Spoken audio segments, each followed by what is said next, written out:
Hindi ko espiya. Doon sa Songjuk Rim, may nakita silang monga. Kilala mo siya? Sabihin mo sa akin. Sabihin mo para maligtas ka.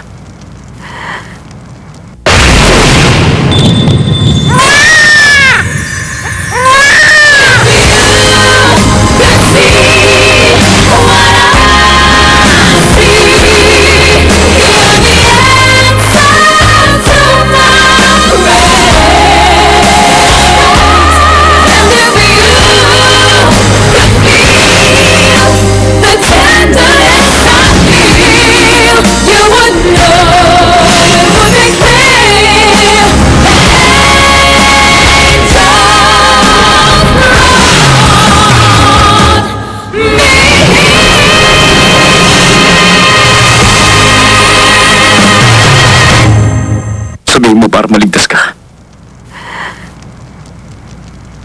Sige na. Ang totoo, kaibigan ko siya. Nakilala ko nang samahan mo pa.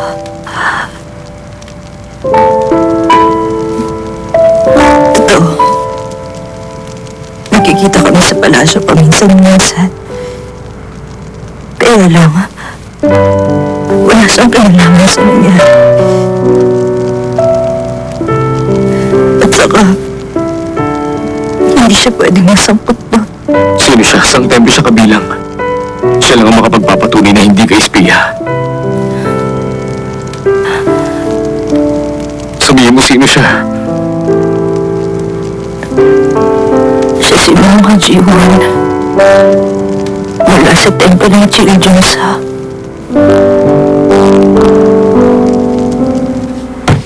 Pinagtangka ni Dokman patayin si General Kim So-yun? Sabi nila, espiya raw siya. Ay naku, ang sabi pa nila, may kasabwat pa siyang monga. Talaga? Oo nga. Sino Sigurado ka ron? pinagbibintangan nyo, espiya? Hoy, sama-sama tayo lumaban sa digmaan, di ba? Tapos pag-inilaan niyo si Dokman? Ha? Ha? Oo nga. Yun nga sabi ko. Hindi siya espiya. Kami rin naman, no? Hindi lang namin nakita si Dokman kagabi. Pero alam namin hindi siya espiyo. Pero bakit siya nahuli doon sa Nangmon? Sira! Nakita ko kung ano nangyari. Ha? Nakita ko talaga lahat. Maniwala kayo. Sigurado ka? Pinag-uusapan niyo. Tungkol ba yan kay Dokman? Kasi po, wala akong ginagawa kay Samuel pero sabi niya may sakit siya. Kaya para mapagaling, napilitan ako na dalhin siya doon sa Songjuk Rim. Kung ganun, ba't wala ka sinabi? Kasi po, yung rangdo na mahuling, may karelasyon tagapangalaga, mabigat ang parusa. Mas mahalaga yung sa buhay ng inyong kasama? Ay naku, hindi po. Siyempre hindi po. Ano nangyari? Sabihin mo sa akin. Ito na nga po. Si Dokman nasa Songjuk Rim po talaga. Tapos yung pong rangdo, bigla na lang po lumitaw. Tapos tinignan niya si Dokman at sinabi, nahuli na kita. Halika, dito tayo sa labas. Tapos sinilan niya si Dokman palabas doon. Si Dokman, meron ba siyang kasamang mongha?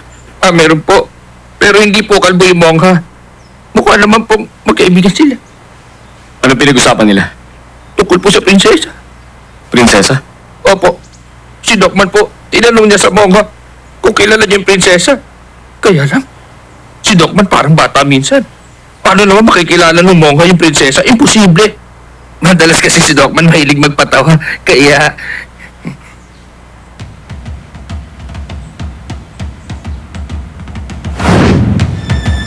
Kaibigan ko siya. Nakilala ko yung samahan mo pa.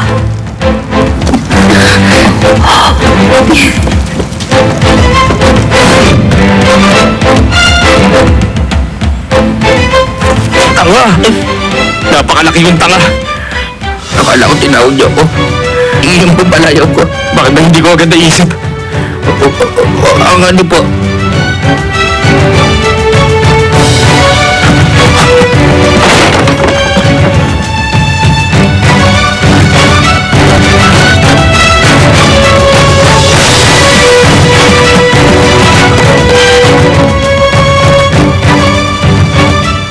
Kailangan tumakita ang prinsesa. Importante lang po. Kasalukuyan may sakit ang ating prinsesa. At hindi siya tumatanggap ng bisita.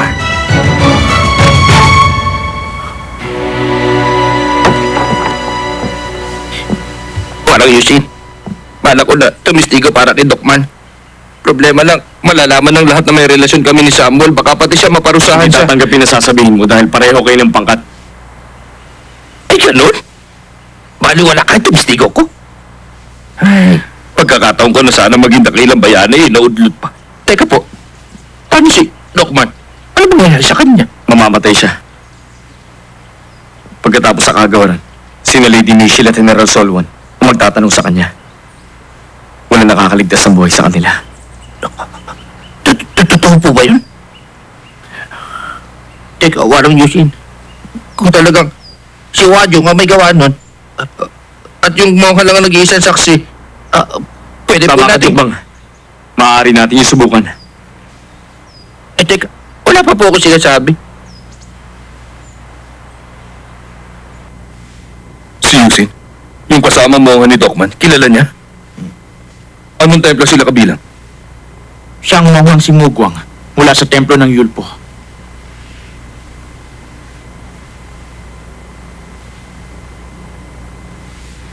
Hindi ko maintindihan. Ba't nasa Nangmun siya?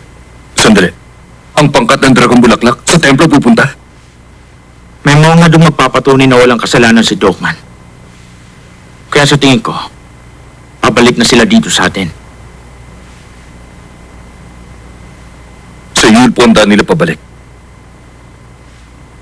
Abangan mo sila sa bundok ng Toham.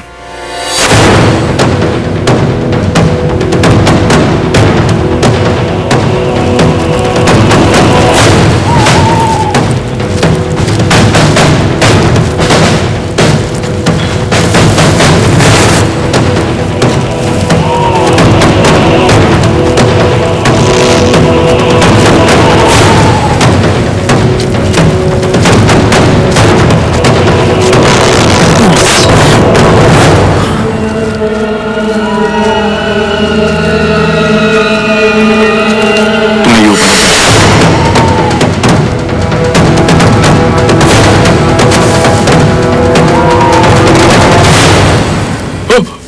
ka na. Nahuli niyo yung tao!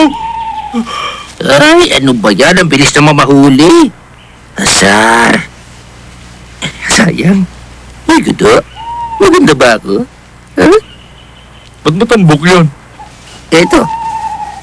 Pamunas ko ng pawis. Sa'yo na yan.